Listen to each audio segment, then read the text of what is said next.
살아계신 하나님 아버지, 거룩한 주일을 허락하여 주셔서 감사합니다.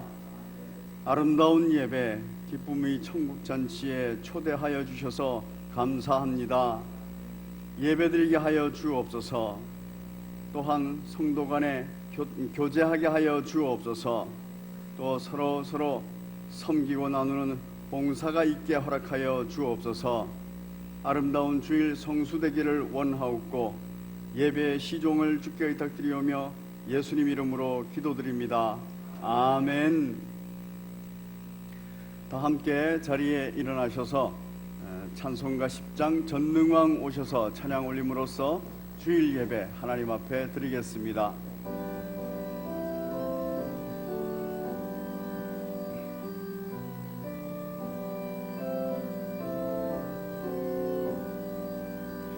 전능왕 오셔서 주 이름 찬송케 하옵소서.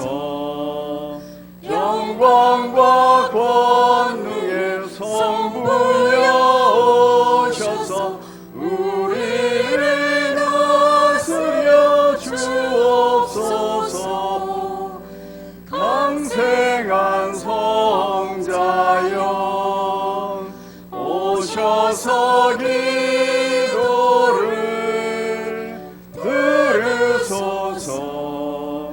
택하신 백성들 복 내려 주시고 거룩한 마음을 주옵소서. 이로 예수 성령 오셔서 큰 증거 주옵소서.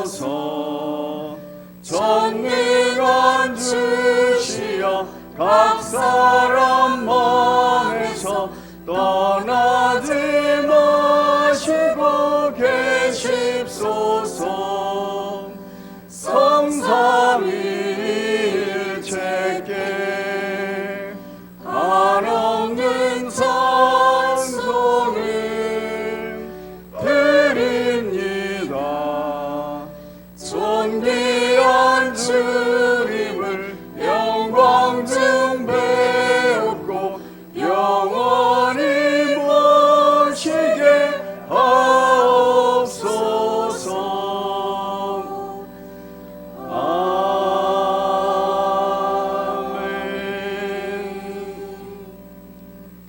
전능하사 천지를 만드신 하나님 아버지를 내가 믿사오며 그 외아들 우리 주 예수 그리스도를 믿사오니 이는 성령으로 잉태하사 동정녀 마리아에게 낳으시고 본디오 빌라도에게 고난을 받으사 십자가에 못 박혀 죽으시고 장사한 지 사흘 만에 죽은 자 가운데서 다시 살아나시며 하늘에 오르사 전능하신 하나님 우편에 앉아 계시다가 저리로서 산자와 죽은 자를 심판하러 오시리라. 성령을 믿사오며 거룩한 공회와 성도가 서로 교통하는 것과 죄를 사하여 주시는 것과 몸이 다시 사는 것과 영원히 사는 것을 믿사옵나이다. 아멘. 자리에 앉으셔서 찬송가 438장 찬송 올리겠습니다.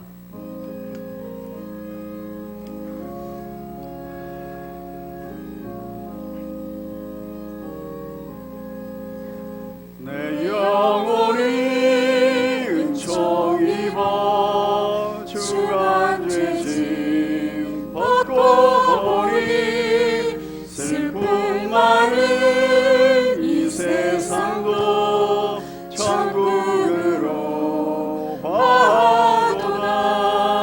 할렐루야 찬양하세.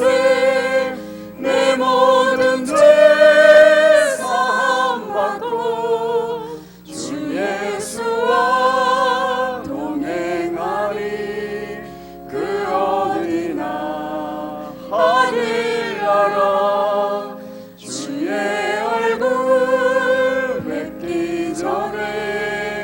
멀리 뵈던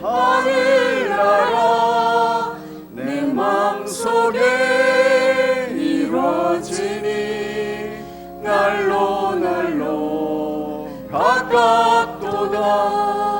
할렐루야 찬양하세. 내 모든 죄 사함받고 주 예수와 동행하니 그 어디나 하늘나라 높은 산이 거친 들이 초막이나 궁궐이나 내 주 예수 모신 곳이 그 어디나 하늘나라. 할렐루야 찬양하세. 내 모든 죄 사함받고 주 예수와 동행하니 그 어디나 하늘나라.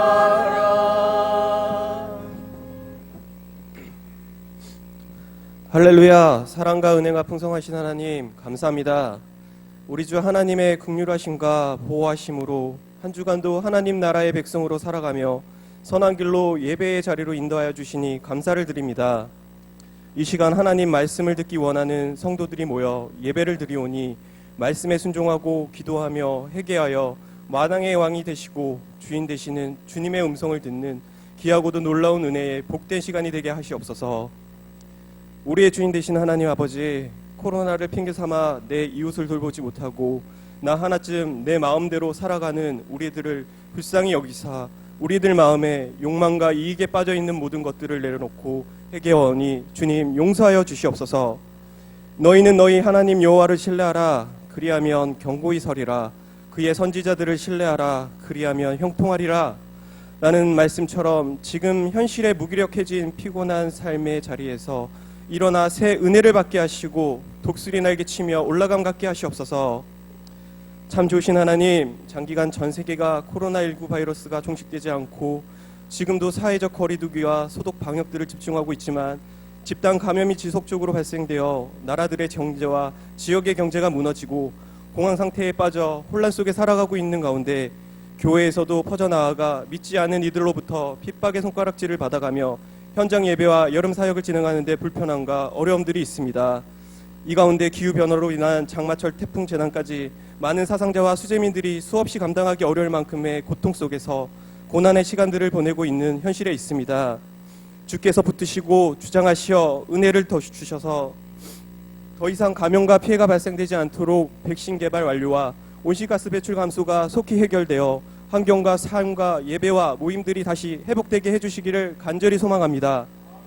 어려운 환경에 처해 있는 우리의 형제자매 이웃을 기억하게 하시고 돕고 베풀 수 있는 지혜를 주셔서 이들의 근심과 걱정, 고난들을 깨끗게 하셔서 하나님 나라의 백성으로 구원하여 주시고 하나님 말씀으로만 우리의 인생길을 붙잡을 수 있도록 주관하여 주시옵소서. 은혜가 충만하신 주님, 8월 우리 가족 성경 필사를 통해 말씀으로 세워지는 행복한 우리 가정 되기를 원합니다. 교회 학교 공동체 사역들을 통해 작은 모임이 행복한 성신교회가 되기를 원합니다. 여름 사역을 준비하는 과정에서부터 은혜를 받고 마치는 시간까지 하나님 함께 동행하시고 놀라운 성령을 체험하여 주님을 향한 심령으로 가득 채워 나아갈 수 있도록 주님 이끌어 주시옵소서. 섬기는 자나 섬김을 받는 이들이 먼저 낮고 낮은 마음의 자세로 복음 전파에 힘써 섬기게 하시고 연약한 우리들의 믿음을 예수 그리스도의 보혈로 긍휼히 여겨 주시옵소서. 섬김과 봉사하는 사역들 손길 위에 축복의 복을 더하여 주시고 가정과 자녀들 식장 사역들 부족함 없도록 채워주시기를 소망합니다. 이 시간 말씀을 전하시는 장호철 담임 목사님께 무한한 성령의 권세를 더하여 주셔서 선포되어지는 말씀들이 치유와 회복의 역사가 있게 하시고 주님의 능력 가운데 우리의 영혼이 새롭게 변화되어 세상을 이기며 나아갈 수 있는 믿음을 충만하게 하시옵소서. 오직 주의 말씀이 우리의 길이요 진리요 생명이 되시는 길로 인도해 주심에 감사를 드리오며 이 모든 말씀 존귀하신 우리 주 예수 그리스도의 이름으로 기도드립니다.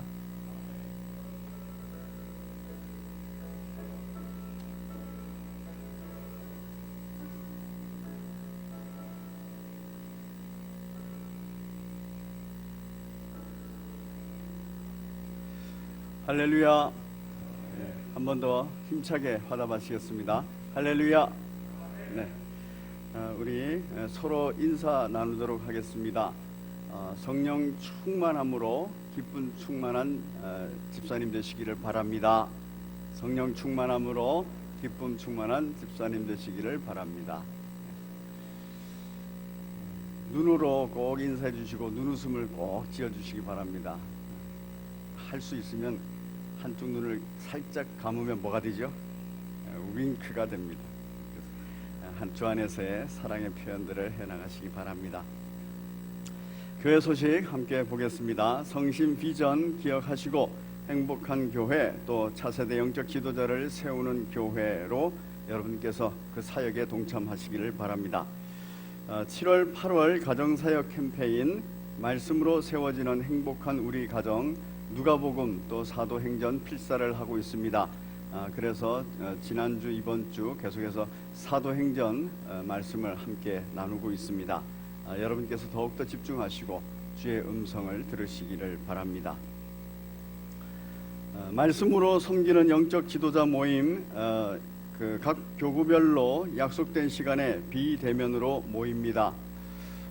지난 그저께 발표가 또 됐는데 어제부터 또 사회적 거리 두기, 그리고 모든 교회에서의 소그룹 모임을 강력하게 제재한다라는 그런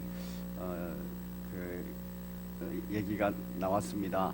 여러분께서 저희 교회는 뭐 이게와 전혀 상관이 없이 계속 지금처럼 진행하면 됩니다. 그렇기 때문에 여기서 말씀드리고 싶은 것은 비대면 사역이 반드시 돼야 됩니다. 지금 이렇게 간헐적으로 되다가 어느 순간부터는 대면으로 모이기가 거의 불가능할 때가 옵니다. 그럴 때는 비대면 사역이 아주 편안하게 익숙해져 있어야 비대면을 통해서 영적인 은혜들을 서로 나눌 수가 있습니다. 우리 교구장님들, 순장님들께서는 순원들과 소통하시면서 비대면 사역을 익숙하게 할 수 있도록 그렇게 연습해 주시기를 바랍니다. 이를 위해서 요즘에 비대면을 할 수 있는 영상으로 회의할 수 있는 그런 어플들이 여러 개 나왔습니다. 우리 순자님께서 잘 보시고 편한 것을 사용하시면 좋을 것 같습니다. 관심 가지시고 비대면 사역 준비하시기를 바랍니다. 영적 지도자 훈련 신청 받습니다. 2020년 하반기 영적 지도자 훈련은 동영상과 또 줌을 통해서 비대면으로 진행합니다. 신청은 다음 주부터 받습니다. 그리고 이번 주에는 수요 예배 후에 스텝 회의가 있습니다. 섬기는 이들께서는 한 분도 빠짐없이 참여해 주시기 바랍니다. 그래서 동영상으로 그 훈련, 영적 지도자 훈련 학교가 어떻게 진행되는지, 이를 위해서 우리 섬기는 이들이 어떤 준비를 해야 되는지 하는 부분들을 서로 나누겠습니다. 반드시 참석해 주시기를 바랍니다. 담임 목사와 함께하는 독서방 신청해 주시기 바랍니다. 교인 동정란 보시면 8월 8일 고 김옥순 성도님께서 주님 품에 안기셨습니다. 중국 교포신데 저희 교회 등록하여서 잠시 다니다가 몸이 아프셔서 못 나오게 됐습니다. 그래도 저희가 조이풀 공동체에서 계속 섬겼던 분이에요. 그래서 저희가 조문을 했고 또 함께 천국 소망들을 나누었습니다. 위에서 기도해 주시기를 바랍니다. 지난주에 저희가 소식을 나누었는데 오늘 김진 집사님, 장현정 집사님 장례 후에 예배 참석하셨습니다. 잠깐 일어나 주시겠습니까? 네.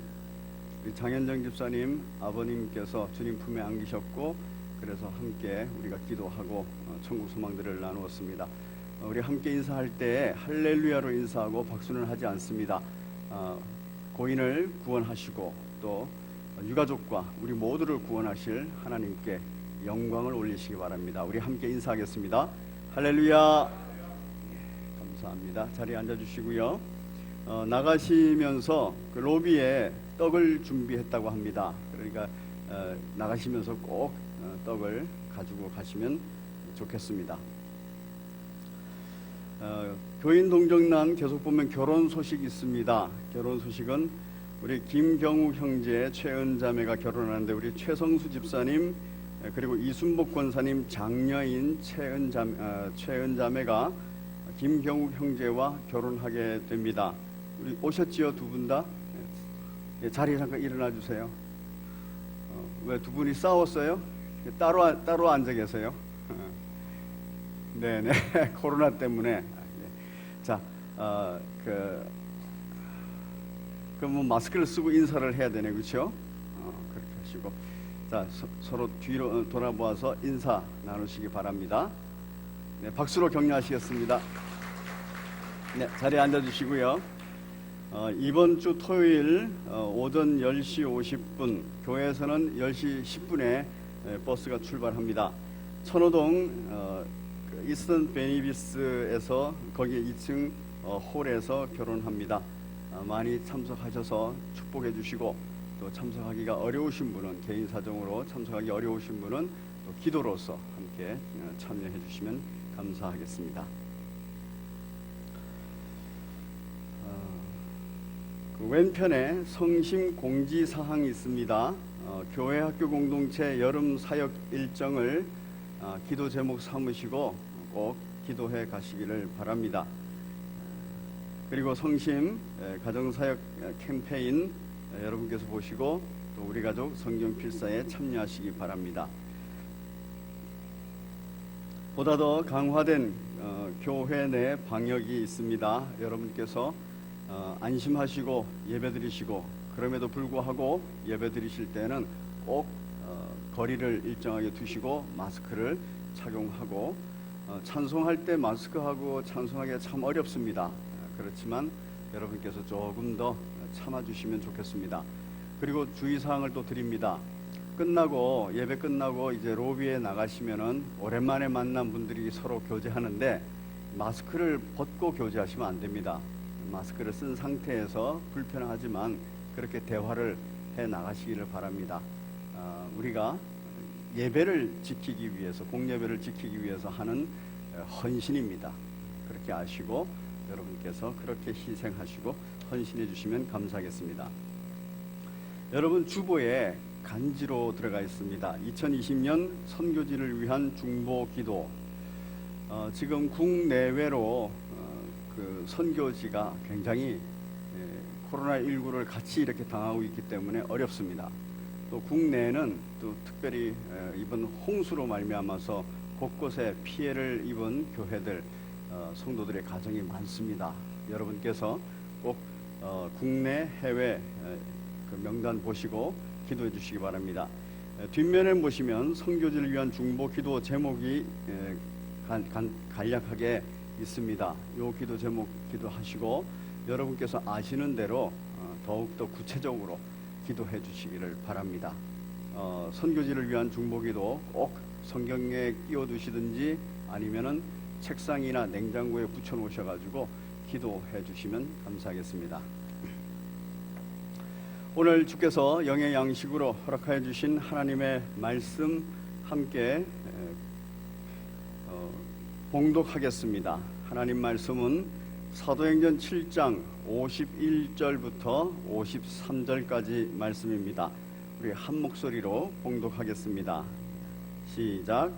목이 곧고 마음과 귀에 할례를 받지 못한 사람들아, 너희도 너희 조상과 같이 항상 성령을 거스르는도다.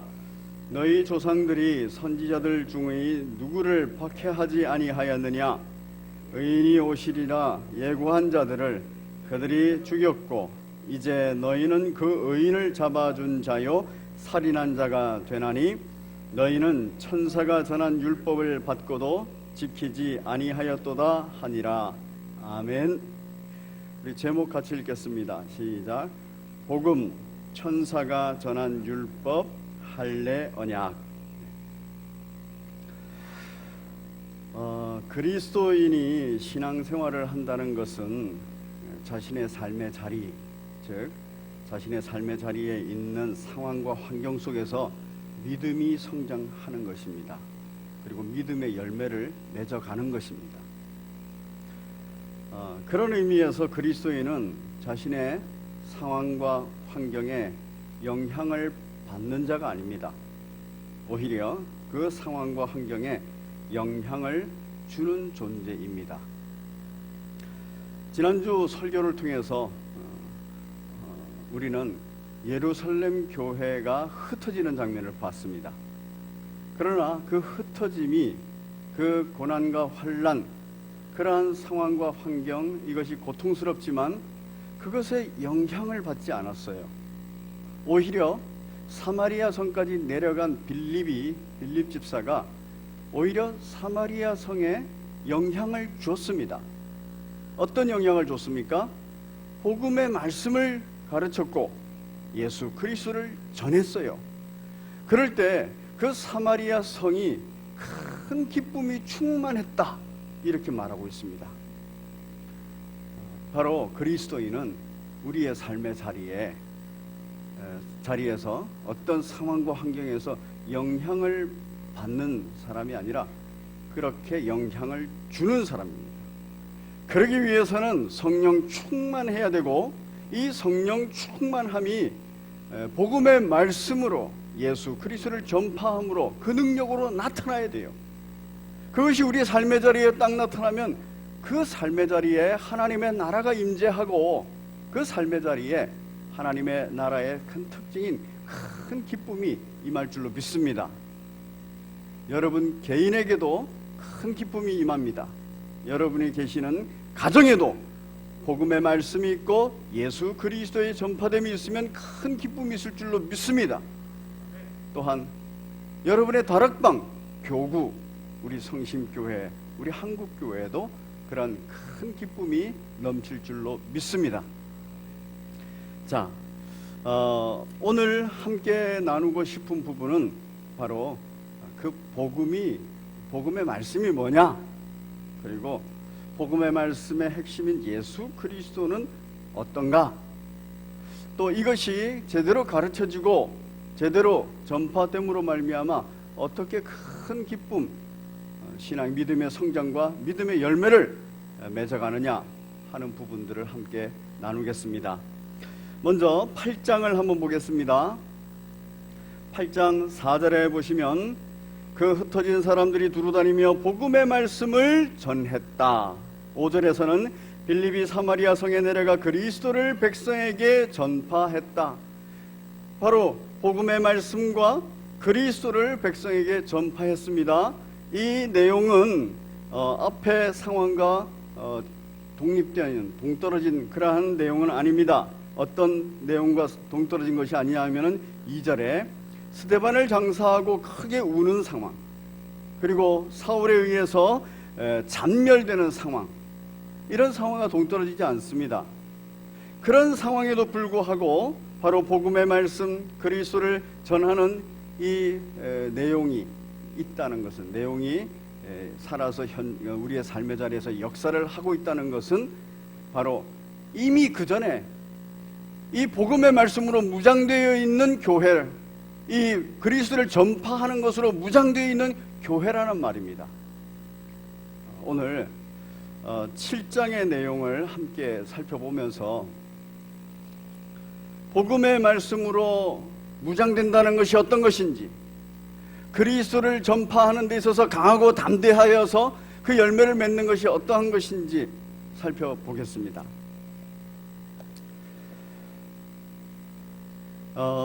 세상의 방식은 자신의 사적인 유익을 공적인 유익인 것처럼 포장해서 명분을 만듭니다. 그리고 그 명분을 가지고 선동하고 설득해 나갑니다. 정치 안에서 그런 것을 가장 명확히 볼 수가 있지요. 자신의 사적 유익이 있는데 그거는 싹 감춰두고 이것을 공적 유익인 것처럼 포장해서 드러내놓지요. 그리고 그렇게 선동하기도 하고 설득하기도 합니다. 오늘 이 7장의 사건은 바로 그런 사건을 배경으로 가지고 있습니다. 7장 1절에서 대제사장이 이르되 이것이 사실이냐 이럽니다. 그 배경이 되고 있는 내용은 6장 8절부터 15절까지예요.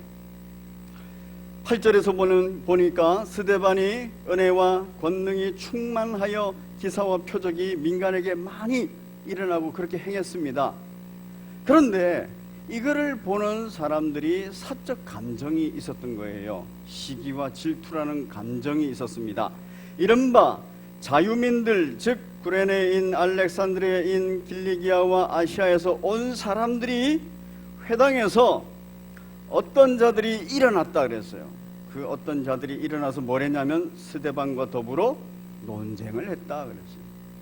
이 자기들의 사적 감정이에요. 그 감정으로 지금 그 스데반 집사가 행한 이 행위를 놓고 논쟁을 하는 겁니다. 스데반 집사가 전하는 복음의 말씀을 들고 그리스도 이름을 들고 서로 논쟁을 하는 겁니다. 그런데 그 논쟁의 결과가 어떠냐면 스데반이 지혜와 성령으로 말함을 그들이 능히 당하지 못했다 그래요. 이길 수가 없다는 거예요. 성령께서 하시는 일이라서. 그래서 이들이 자신의 사적 감정, 사적 유익, 이것을 공적인 감정, 공적인 유익으로 포장하기 위해서 사람들을 매수합니다. 11절에 사람들을 매수하여 말하게 하되 이 사람이 모세와 하나님을 모독하는 말을 하는 것을 우리가 들었노라 하게 하고, 조작을 하는 거지요. 거짓말을 시키는 겁니다. 매수했다. 이거 왜냐하면은 이제는 증인들이 있어가지고 이 말을 하면은 이제 공적인 사건으로 드러나거든요. 그런데 공적으로 걸고 들어간 죄목이 뭡니까? 신성모독이에요. 하나님을 모독하는 말을 안 했어요, 스데반은. 그런데 했다라고 거짓말을 하라는 겁니다. 12절을 보니까 백성과 장로와 서기관들을 충동시켰다. 선동을 했어요. 그리고 설득을 해 나갑니다. 그래서 스데반 집사를 잡았습니다. 체포해서 공회 재판장에 끌고 왔습니다. 이때 거짓 증인들을 세우니 이르되 이 사람이 이 거룩한 곳과 율법을 거슬러 말하기를 맞이 아니하는도다. 신성모독했다는 말입니다.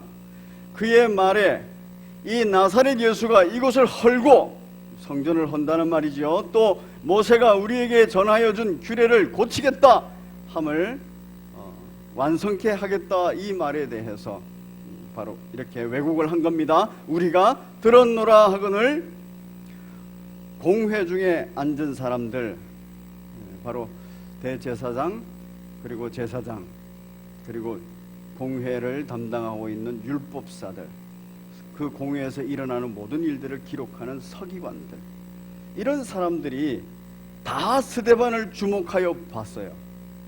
그런데 그 얼굴이 천사의 얼굴과 같더라. 그럼 이 정도 되면 멈춰야 되지 않습니까?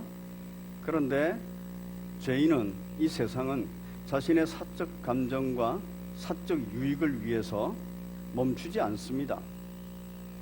단지 포장만 할 뿐이지요.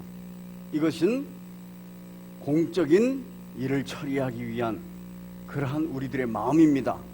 어떤 마음입니까? 신성모독죄니까 이 신성모독죄에 대해서 바로 정죄하고 심판하려는 것입니다. 하나님의 공의를 실현하고자 하는 것입니다. 사적 감정을 공적 감정으로 바꾸는 거예요. 그리고 사적인 유익, 어떤 게 있어요? 자기들의 기득권을 견고히 유지하고자 하는 유익이 있는 겁니다. 그런 유익을 감추는 거예요. 감추고 하나님의 나라, 이 유대 공동체를 견고히, 하나님 앞에서 견고히 안전하게 하기 위해서 지금 이 일을 수행해야 됩니다 라고 공적 유익을 내세운 거예요. 그래서 이제 공적 유익의 대표로서 대제사장이 묻는 겁니다. 마지막 발언을 하게 하는 거예요. 변론을 해라. 그렇게 얘기합니다. 대제사장이 이르되 이것이 사실이냐? 여러분, 음모로 잡혀온 이 스데반은 여기에서 성령 충만해서 아주 담대해집니다. 그리고 성령 충만한 가운데 성령께서 부어주시는 지혜로 또한 충만해서 여기에서 내가 무슨 말을 해야 되는가 하는 것을 정확하게 가지고 말을 합니다. 지금 스데반 집사는 누가 자기를 체포했는지, 이 체포한 사람들의 의도가 뭔지를 정확하게 알고 있어요. 이들의 마음이 어떤지도 정확하게 알고 있어요. 성령께서 조명해 주시는 거죠. 여러분, 유대주의자들은 굉장히 자긍심이 강합니다. 왜 그렇게 강합니까? 자기들은 하나님의 특별한 선택을 받은 선민이다. 이 선민의식이에요. 그게 강해요. 그래서 로마의 치하에 있음에도 불구하고 자기들은 꼿꼿한 겁니다. 우리는 선택된 민족이다. 그래서 하나님 앞에서 언약을 받은 자다. 나는 너희들의 하나님이 되고 너희들은 내 백성이 된다. 내가 너희를 하늘의 별처럼 이 바닷가의 모래알처럼 생육하고 번성하게 할 것이다. 바로 이런 하나님의 약속을 받았다는 거예요. 그런 선택받은 사람이다 하는 자긍심이 굉장히 강합니다. 그래서 아브라함을 아주 높여놨지요. 그리고 아브라함이 받은 할례의 언약을 아주 귀하게 생각해서 그들은 이 할례를 철저하게 행합니다. 유대인들이 이 할례를 얼마나 소중하게 생각합니까? 세계 제2차 대전 때, 그때 독일에서 히틀러가 유대인들을 굉장히 많은, 약 600만을 몰살했다 그럽니다. 그런데 유대인들을 구별하는 방법이 뭐였다고 그럽니까? 할례를 했냐 안 했냐예요. 그런데 그런 와중에서도 유대인들은 아기를 낳으면 8일 만에 할례를 했다는 거예요. 수용소에서도 유대인들은 아기를 낳으면 할례를 했다는 거예요. 여러분, 이 유대인들이 할례를 얼마나 소중하게 중요하게 생각했는지 아시겠죠? 다른 사람들은, 다른 나라는, 다른 민족은 이 할례가 없어요. 자기들만 특별히 하나님으로 받은 할례가 있다 하는 겁니다. 두 번째 이들이 자긍심을 갖게 되는 것은 모세의 율법입니다. 이 모세의 율법 아무도 안 가진 거예요. 모세의 율법은 딱 유대인들만 가지고 있는 겁니다. 하나님의 말씀이라 그러죠. 그래서 아무도 안 가지고 있는 이 율법을 가지고 있다. 또한 하나님께서 임재하고 계신다는 약속을 했지요. 어디에? 성전에. 그래서 자기들만 딱 예루살렘 성전을 가지고 있는 거예요. 이들이 굉장히 자긍심을 가지고 있는 건 크게 세 가지입니다. 바로 아브라함과 아브라함이 받은 할례 언약이에요. 두 번째는 바로 모세의 율법입니다. 세 번째는 성전입니다. 지금 이들은 그 세 가지가 있는 것만으로 아주 강한 선민의식을 가지면서 자긍심을 가지고 있어요. 그런데 유대 지도자들은 어떨까요? 이 자긍심을 가지고 있는 민족의 지도자예요. 그렇기 때문에 얼마나 대단한 사람들입니까? 이게 기득권이에요. 자기들은 이 대단한 사람이라는 것을 자기 스스로도 자꾸 체면을 걸고 있는 거고, 이 대단한 사람이라는 것을 백성에게도 알려주고 자기 나라를 식민지화한 로마에도 알려주는 거예요. 우리는 대단한 사람이다. 그 중에서 지도자인 우리는 더 대단한 사람이다. 그걸 놓치고 싶지 않은 거예요. 왜? 이걸 파괴하려고 하는 돌이 있잖아요. 흰 돌이. 예수 그리스도라는 돌이 날라와서 이거를 자꾸 무너뜨리려고 하는 거예요. 그래서 지금 이들은 자신의 그 개인적인 사적 유익을 이제는 하나님의 나라, 유대민족, 하나님의 다윗 왕국이라는 그 이름으로 지금 방어를 하는 거예요. 오히려 더 나아가서 공격을 하고 있는 겁니다. 지금 스데반은 이걸 정확하게 알고 있어요. 여러분, 사단은 우리들을 유혹할 때 보이는 것으로 유혹합니다. 보이는 것으로 유혹하고 보이는 것을 마음에 두게 하고 보이는 것에 의지하게 해요. 그게 사단의 유혹이에요. 지금 할례라는 것은 보이는 거예요. 그리고 모세의 율법이라는 것도 모세오경 책으로 두루마리로 있는 보이는 거예요. 성전이라는 것도 보이는 거예요. 그런데 성령님은 어떻습니까? 그 보이는 것이 지향하고 있는 영원한 것을 자꾸 보라 그래요. 그래서 이 할례가 가지고 있는 그것이 지향하고 있는 하나님의 생육하고 번성하겠다는 약속과 그 성취, 전지전능하심을 자꾸 보게 해요. 성령님께서는 그런다는 겁니다. 모세의 율법, 그 율법에 멈추지 않고 그 모세의 율법이 말하고 있는 메시아, 모세의 율법에 약속하고 있는 하나님의 약속, 그거를 자꾸 보라 그래요. 성령님께서는 성전을 보면서 성전이 지향하고 있는 성전 대신 예수 그리스도, 그 예수 그리스도를 자꾸 보라고 말을 합니다. 그런데 유대인들, 유대주의자들은, 그리고 오늘 함께 있는 공회에 앉아 있는 많은 유대 지도자들은 그걸 안 봐요. 딱 눈에 보이는 그 할례와 그리고 모세의 율법과 그리고 성전만 봐요. 성전만. 그리고선 그걸 소유하고 있는 자신들에 대해서 굉장히 자긍심을 가지고 또 교만해 있는 것입니다.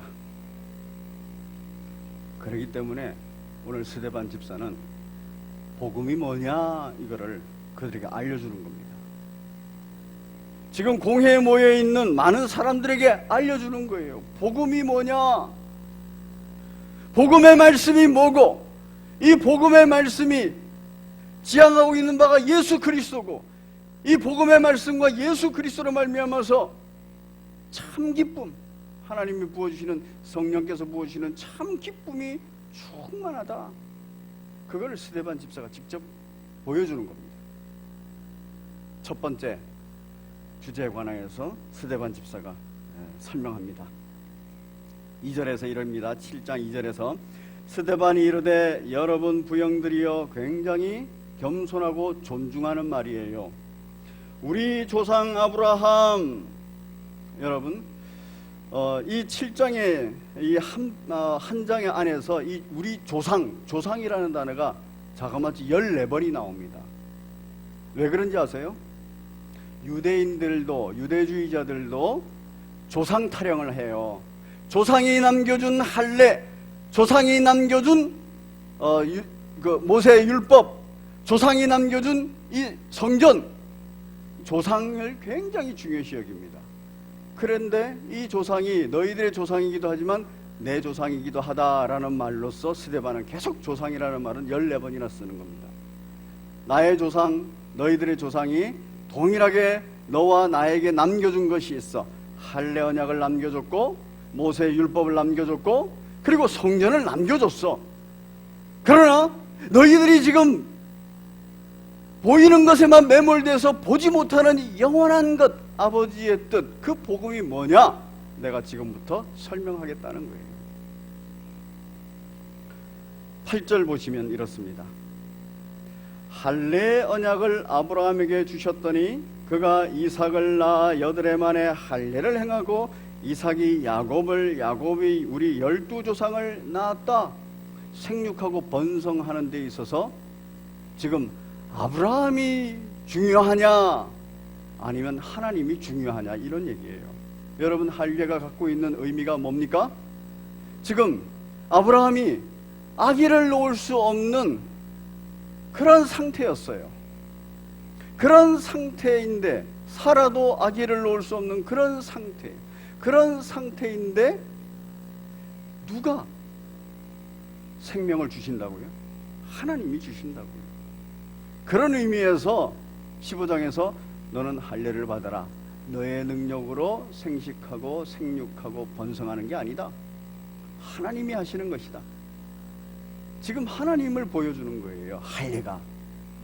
그런데 이스라엘 백성들은 지금 아브라함을 붙들고 있어요. 그러면서 할례 언약의 내용만 붙들고 있어요. 무슨 내용? 하늘의 별같이 많은 민족을 생육하고 번성하게 할 것이다. 또 바닷가의 모래알처럼 많은 민족을 생육하고 번성케 할 거다. 이것만 붙들고 있는 거예요. 누구는 잊어버렸어요?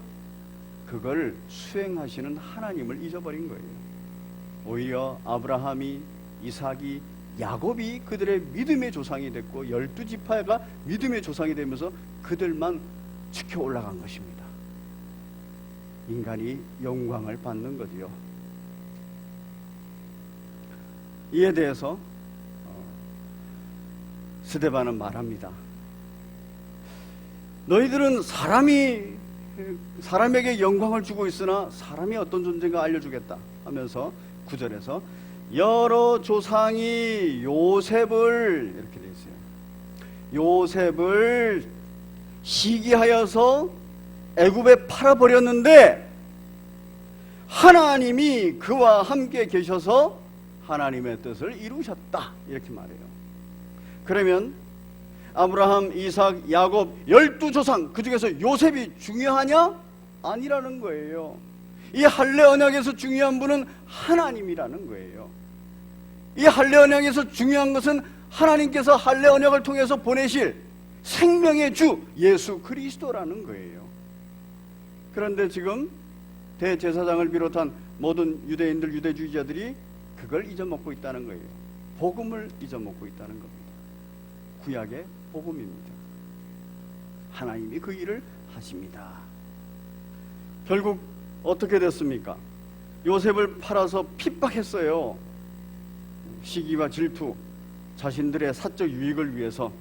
그런데 하나님은 그 모든 핍박까지도 선으로 이루어주셨다. 전지전능하신 분인 것을 알려주고 있습니다. 17절을 보니까 하나님이 아브라함에게 약속하신 때가 가까웠다. 어떤 약속입니까? 아까 8절에서 봤던 할례의 언약이에요. 그 할례의 언약 속에는 민족의 생육과 번성이 있지요. 그래서 그 때가 가까움에 출애굽 시켰다는 거예요. 그런데 그 출애굽을 누가 시켰다는 겁니까? 이스라엘 백성들은 하나님이 시켰다라고 말은 해요. 그런데 누가 우상화되어 있어요? 모세가 시켰다라고 그렇게 자꾸 말을 해요. 모세의 위대성에 대해서. 그런데 지금 스데반 집사는 모세가 위대한 게 아니야. 모세라는 사람은 20절부터 이렇게 나와요. 그때 모세가 났는데 40세까지는 바로의 왕궁에서 공주 밑에서 왕자처럼 살다가, 그래서 23절에 나이가 40이 되며 이렇게 돼 있어요. 그 40 그렇게 있다가 또 30절에 나이가 또 40년이 참에 이렇게 돼 있어요. 그래서 그 40년 동안 미디안 광야에서 생활한 얘기를 합니다. 그 다음에 그때 하나님이 만난 얘기를 해줘요. 그리고 36절에 이 사람이 백성을 인도하여 나오게 하고 애국과 홍해와 광야에서 40년간 출애굽해서 가나안에 도착할 때까지 40년간을 말해요. 여러분, 왜 굳이 모세의 일생을 얘기하면서 자꾸 40년 얘기할까요? 첫 번째 40년도 모세가 잘나서 한 거 하나도 없어요. 하나님께서 그 바로의 공주의 그 품에서 자랄 수 있도록 인도하셨기 때문에. 두 번째 40년 미디안에서 인생이 참 비참했어요. 절망 가운데, 좌절 가운데 있었는데 하나님이 찾아가셨어요. 그래서 그를 쓰시겠다 했어요. 쓰시겠다 할 때도 이 모세는 거절을 자꾸 합니다. 자신 없다고. 그런데 하나님께서 능력을 베푸시면서 사용하시죠. 40년간 광야 생활을 하면서도 하나님이 계속 보호하고 인도하셔요. 지금 스데반은 모세 40년 보았잖냐? 하나님이 인도하셨지 모세가 잘나서 했느냐? 하나님이 말씀을 주셨지 모세가 잘나서 그 말씀을 듣고 기록했느냐? 아니라는 거예요. 그리고 이 굳이 40년은 뭘 자꾸 말하고 있는 것일까요? 예수 그리스도께서 광야에서 40일간 인생을 대표해서 고난당하시고 그리고 환난 가운데 그 시험당하신 것을 얘기하는 겁니다. 그 가운데서 하나님이 성령님께서 예수님과 함께 하셔서 예수님께서는 이기셨다라는 얘기예요. 지금 모세를 통해서도 끊임없이 40년을 얘기해요. 예수님을 얘기해요. 그러면서 모세를 통해서는 확실하게 무슨 얘기를 한지 아십니까? 바로 37절에 이스라엘 자손에 대하여 하나님이 너희 가운데서 나와 같은 선지자를 세우리라 하던 자가 곧 이 모세라. 나와 같은 선지자, 모세와 같은 선지자 누굽니까? 예수 그리스도예요. 예수 그리스도를 세우시고 모세가 이스라엘 공동체를 인도한 것처럼 예수 그리스도께서는 하나님의 백성들을 다 모아서 인도하실 거라는 거예요. 지금 모세를 통해서 끊임없이 모세가 아니야, 예수 그리스도야, 이렇게 말하고 있어요. 모세가 아니야, 하나님이야, 이렇게 말하고 있는 거예요. 이게 구약의 복음입니다. 그러면서 뭐라고 정확하게 얘기합니까? 38절에서 신의 산에서 말하던 그 천사와 우리 조상들이 함께 광야 교회, 이렇게 말을 해요. 광야 교회. 지금 스데반은 교회를 경험한 사람이잖아요. 성령께서 강림하셔서 교회를 창립하셨어요. 그래서 예루살렘 교회를 경험한 사람이에요. 그러니까 이게 광야 40년이 교회였다 하는 것을 알려주는 거예요.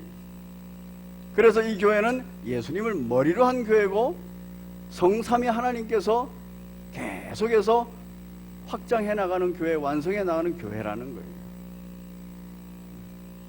누구는 부인하는 거예요? 유대주의자들, 유대인들이 지금 모여있는 이 공동체는 아니다라는 얘기를 하는 거예요. 참 대단하지 않습니까? 담대하지 않습니까? 강하지 않습니까? 그러면서 너희들은 누구냐? 너희들은 39절부터 나오는 얘기예요. 우리 조상들이 모세에게 복종하지 아니하고자 하여 거절하며 그 마음이 도리어 애굽으로 막 향하려는 그러한 자들이다. 즉 핍박하는 자들이다. 모세를 핍박하는 자들이라. 그것처럼 똑같이 지금 예수 그리스도를 핍박하고 교회를 핍박하는 자들이다, 이렇게 말하고 있는 거예요. 그러면서 광야에 있었던 아주 큰 범죄 사실, 바로 송아지를 만들어서 우상숭배에 빠진 일, 간음하여서 전멸한 일, 이런 얘기들을 하는 겁니다. 유대인들, 유대주의자들은 지금 이 복음을 거절한 자들이에요. 모세의 율법을 거절하면서, 모세의 가르침을 거절하면서 하나님의 말씀, 복음의 말씀을 거절한 자들, 성령을 거스른 자들입니다.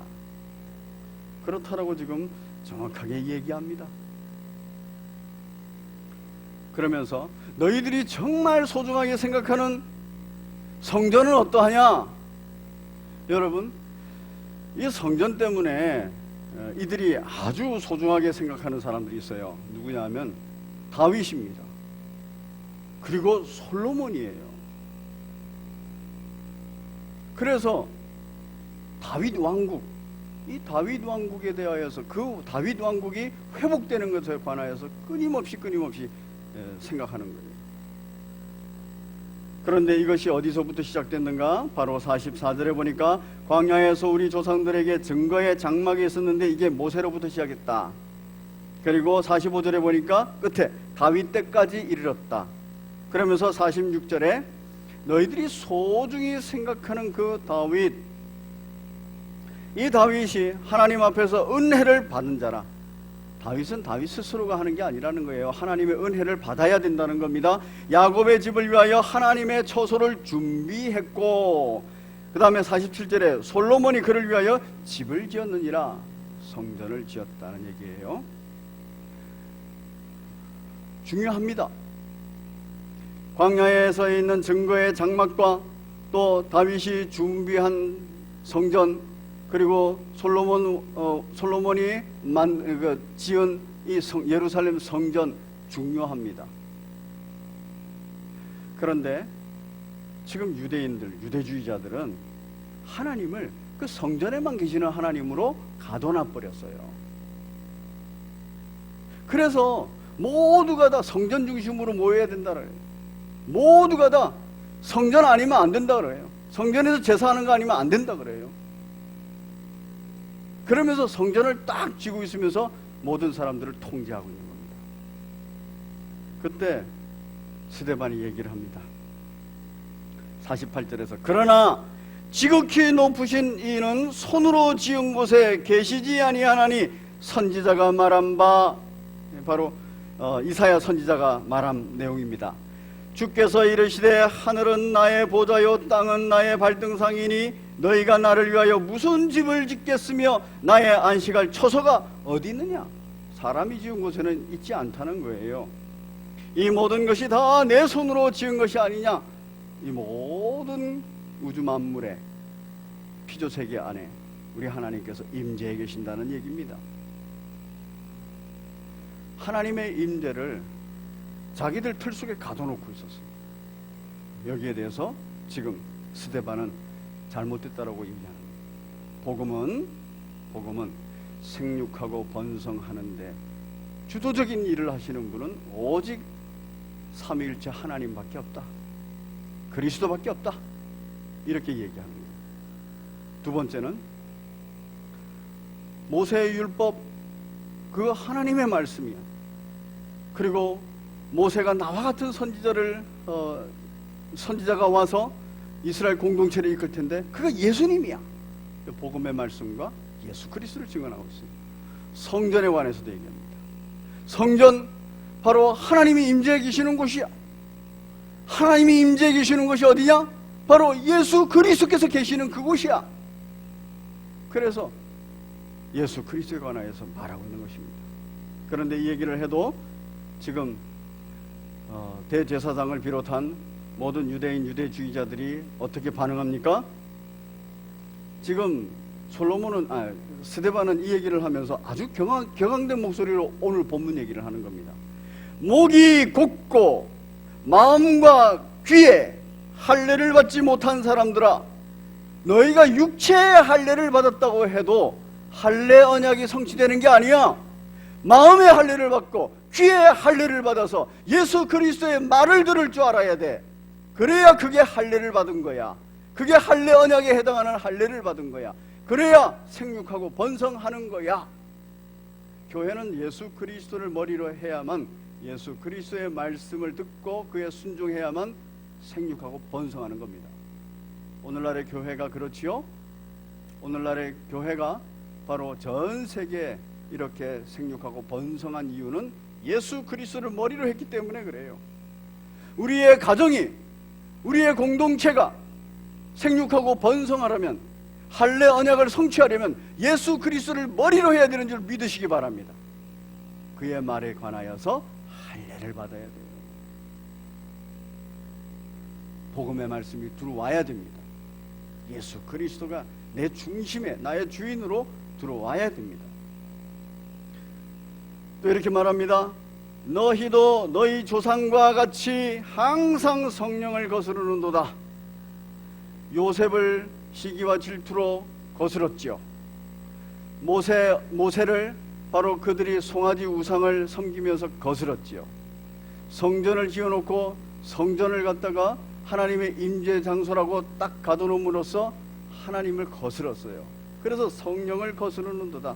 그것처럼 지금 제사장, 너희 유대인들, 유대주의자들, 나를 거짓 증인을 세워서 바로 나를 체포하고 나를 모함하는 너희들이 지금 성령을 거스르는 것이다. 복음입니다. 너희 조상들이 선지자들 중에 누구를 박해하지 아니하였느냐? 요셉도 박해했고 모세도 박해했고 성전을 지은 이들도 박해를 했다는 거예요. 그런데 그들이 뭐라고 말했는가? 의인이 오실 것이다 라고 예고를 했는데 그 예고를 안 받아들였다는 거예요. 육체의 할례는 받았으나 바로 마음과 귀의 할례는 받지 않았기 때문에 안 들었다는 얘기예요. 그 소중한 말을. 더구나 그들이 죽였고 이제 너희는 그 의인을, 예수 그리스도께서 직접 오셨는데 그 의인을 잡아준 자요 그 의인을 죽인 자가 되었다. 살인자가 되었다. 굉장히 강력한 증언이죠. 마지막 결론은 이렇습니다. 너희는 천사가 전한 율법을 받고도 지키지 아니하였도다. 사랑하는 우리 성도 여러분, 우리는 하나님의 복음의 말씀을 들은 자입니다. 예수 그리스도를 나의 머리로, 나의 중심에, 나의 주인으로 모신 사람들입니다. 그러면 여러분은 정말 마음의 할례를 받았습니까? 귀의 할례를 받았습니까? 그래서 하나님의 말씀이, 예수님의 말씀이, 그 복음의 말씀이 내게 들려올 때 아멘, 아멘 하면서 그 말씀으로 내가 변화되고 있습니까? 신앙생활이라는 것은 그렇게 변화되는 것입니다.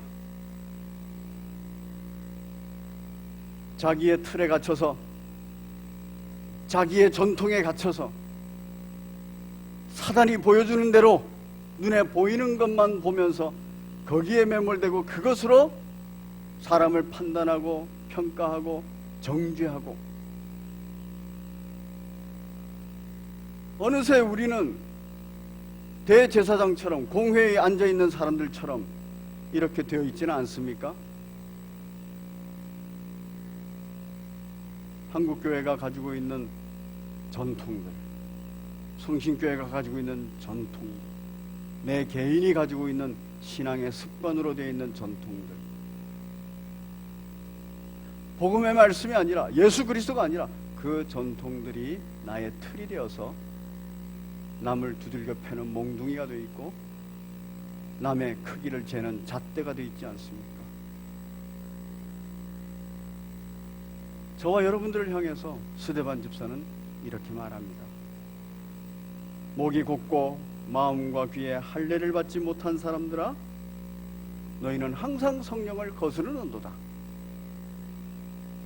우리의 삶의 자리입니다. 우리의 상황과 환경입니다. 신앙생활 한다는 것은 이런 삶의 자리, 이런 상황과 환경에서 내가 영향받지 않고 영향을 주는 겁니다. 그러나 그때 진실로 큰 기쁨의 영향을 주기 위해서는 내 안에 복음의 말씀이 살아있어야 돼요. 할례 언약이 뭔지, 모세의 율법이 뭔지, 성전이 뭔지가 명확하게 살아있어야 돼요. 그리고 나는 그대로 또한 행동해야 돼요. 예수 그리스도를 구원자로, 통치자로 전해야 됩니다. 이럴 때 우리의 삶의 자리는 복음으로 충만한 자리, 예수 그리스도로 충만한 자리, 하나님이 임재하는 자리, 기쁨이 충만한 자리가 될 줄로 믿습니다. 신앙생활을 한다는 것은 믿음의 성장과 믿음의 열매를 맺는 것입니다. 우리 함께 마지막 읽고 정리하도록 하겠습니다.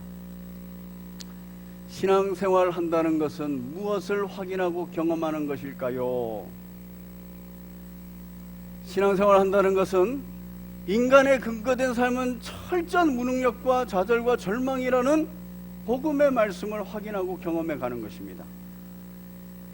아브라함도, 이삭도, 야곱도, 그리고 12 아들도, 요셉까지도, 그 이후에 모세도, 그 이후에 다윗도, 솔로몬도 철저하게 무능하고 좌절하고 절망이라는 그것을 알려주는 것이에요. 그걸 깨닫는 겁니다. 누구도 깨달습니다. 누구도 그렇다고요? 나도 그렇다고요. 나도 그렇다고요.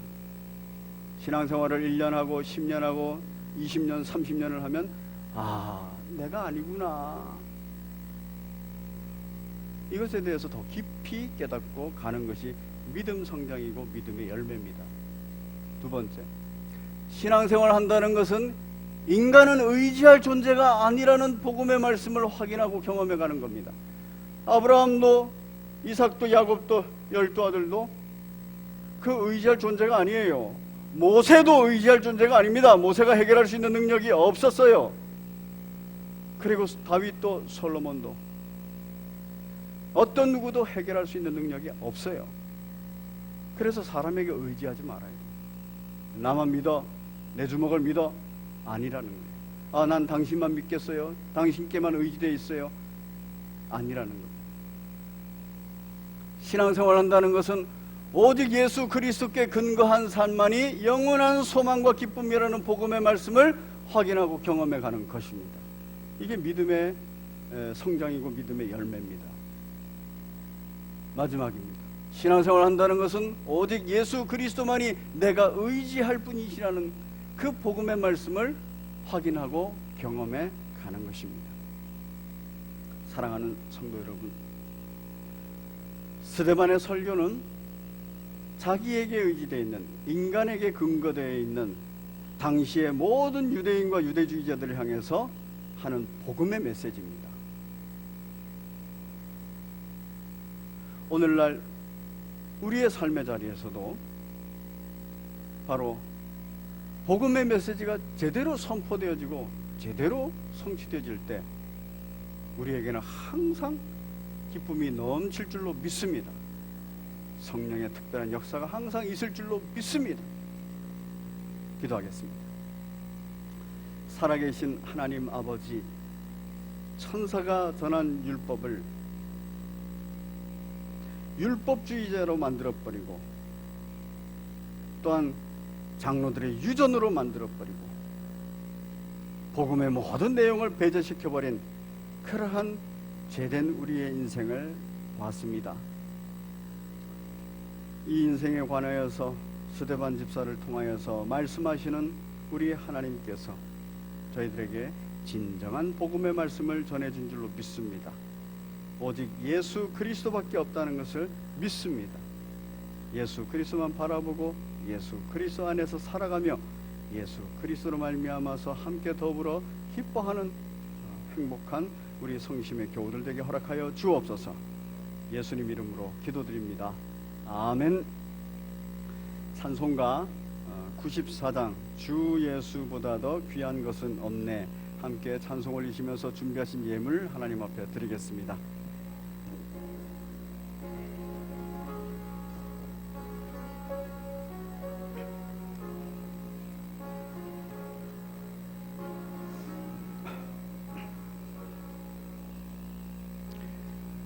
주 예수보다 더 귀한 것은 없네, 이 세상 부귀와 바꿀 수 없네. 영축을 내 대신 돌아가신 그 놀라운 사랑 잊지 못해. 세상 즐거움 다 버리고 세상 자랑도 버렸네. 주 예수보다 더 귀한 것은 없네, 예수밖에는 없네. 주 예수보다 더 귀한 것은 없네, 이 세상 명예와 바꿀 수 없네.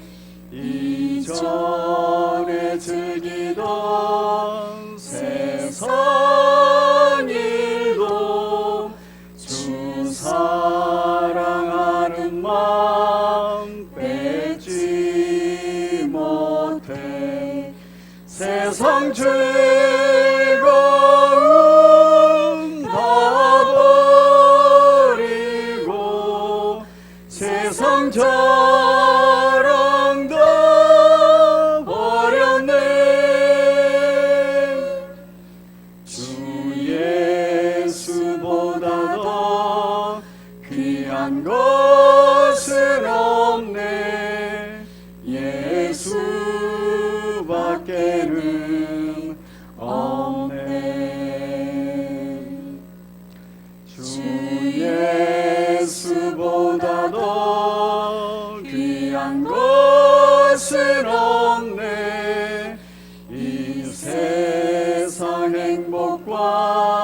바꿀 수 없네. 유혹과 핍박이 몰려와도 주 섬기는 내 마음 변치 않아. 세상 즐거움 다 버리고 세상 자랑도 어렵네. 주 예수보다 더 귀한 것은 없네. 예수밖에는 없네. 살아계신 하나님 아버지 하나님 앞에 구원받고 또 붙들림 받은 인생인 것, 보호받고 인도되어지는 인생인 것에 감사하여서 우리의 생명을, 우리의 인생을 대표하여 예물 드립니다. 이 예물 흠양하여 받아 주옵소서. 예물이 사용되는 곳에 아버지 하나님의 영광이 드러나는 복음이 전파되고 사랑이 나누어지게 인도하여 주옵소서. 아버지 하나님께서 가장 기뻐하시는 영혼 구원의 역사가 있게 인도하여 주시옵소서. 예물 드린 손길들마다 주께서 기억하여 주옵시사 전적으로 주님께만 의지하여서 주의 말씀에 순종하는 겸손을 허락하여 주시며, 또한 주께서 보호하시고 인도하시는 그 놀라운 영적 경험들을 해가면서 주 안에서 기쁨 충만한 인생 되게 허락하여 주옵소서. 지금은 우리 구주 예수 그리스도의 은혜와 아버지 하나님의 그 크신 사랑하심과 보혜사 성령님의 감화, 감동, 위로, 교통하심이 오직 복음의 말씀에 집중하고 예수 그리스도를 전파하는데 모든 생명을 다하기를 원하는 주의 귀한 백성들 머리 위에, 그 가정 위에, 그 생업 위에, 그 삶의 자리 위에 지금부터 영원토록 함께 있을지어다. 아멘.